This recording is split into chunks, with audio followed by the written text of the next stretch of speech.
it's Megan and Beth. Welcome back to another video. So today's video is going to be on our water restrictions in Abbotsford and Mission. Watering restrictions run from May 1st until September 30th. Today we're going to be going over the most common areas where water is being used, as well as some tips on how to save water. So a lot of us are going to be spending a lot more time at home due to COVID-19 and social distancing. And with warmer weather approaching, it's really important to be cautious of how much water we're actually using at home.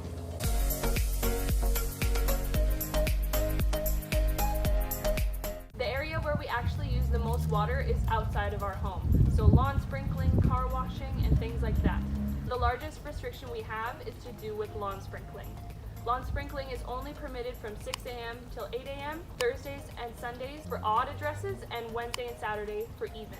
A healthy lawn only actually needs about 1 inch of water a week.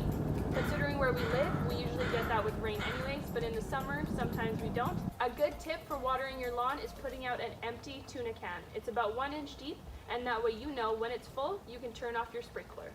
An even better alternative to lawn sprinkling is letting your lawn go dormant. Letting it turn brown is actually healthier for its natural life cycle, and it'll always come back in the fall. And that also means you don't have to mow your lawn throughout the summer.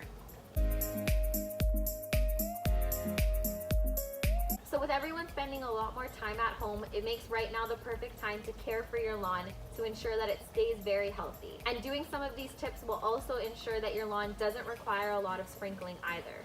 So tip number 1 is to apply lime to your soil twice a year. This is typically done in the spring and in the fall, and what applying lime in the soil does is it helps to neutralize the pH balance. Tip number 2 is to aerate your lawn. In your backyard, you typically have a lot of foot traffic, and that can compact the soil. Roots can't grow properly in compact soil, so it's beneficial to aerate once a year. Tip number 3 is about mowing your lawn. So maintaining a higher cut grass of roughly 3 inches encourages your roots to grow deeper in search of water. And this also allows your grass to become more drought tolerant.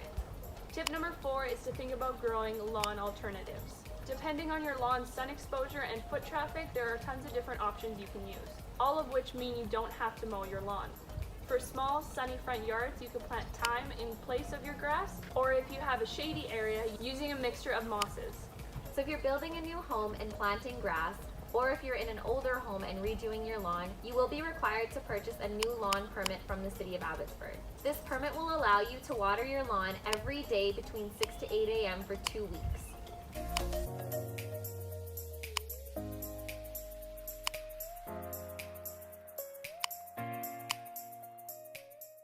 To purchase a permit, you would need to call the engineering line. Their phone number is right here.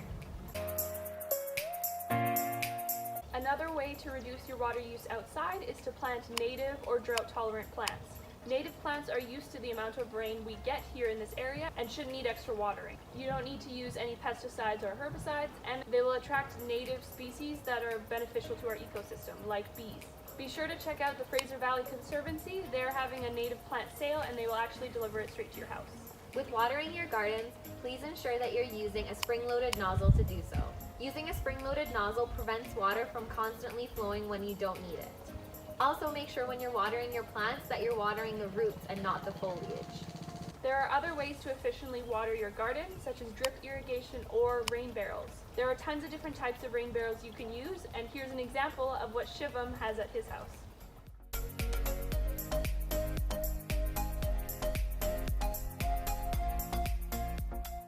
What's up everyone, it's me Shivam.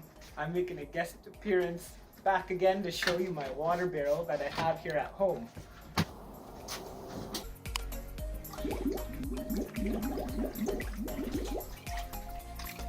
Got some of that fresh rainwater, super healthy for the plants. We hope that Shivam's rain barrel setup helps give you some ideas of how you could possibly incorporate a rain barrel into your own home. Another tip to reduce the amount of water you're using, as well as time that you're spending watering your plants, is to apply a layer of organic mulch around the base of them. Mulching at the base of the root of the plant helps to reduce water evaporation. Mulching also acts as a weed suppressant as well as an insulator during the cold winter months. You can even use a variety of different materials for mulching, such as straw, grass clippings, bark mulch, or even cardboard. Those are our tips for saving water in your gardens and on your lawn. And we just have a couple more tips regarding other outdoor use. So during the warmer summer months, kids love to play outside and run through the sprinkler, which is a great way to have fun. But we ask that you please try and keep in mind how much water that you are using and how long you're leaving the sprinkler on for. So if you notice your kids aren't using the water anymore, try and turn it off as fast as you can to ensure that nothing is being wasted. Another form of outdoor water use is washing your car. If car washes are still open, we recommend you take your car there since they recycle their water. But if you are washing your car at home, drive it onto the lawn so that way all the water ends up on your grass and any soap doesn't run down the driveway, down the storm drain, and into precious fish habitat. So next we're going to be talking about water usage that happens inside of your home. Our biggest tip is to install low flow everything. That includes toilets, washing machines, shower heads, and installing aerators in your kitchen and bathroom. So if you are going to be replacing your toilet, the city is offering a $50 rebate to do so. For details on the program or for the application, visit our website right here. Another great way to save water is to install aerators. So aerators can be installed on your kitchen sink or your bathroom sink. And here are some examples of how we installed them in our home.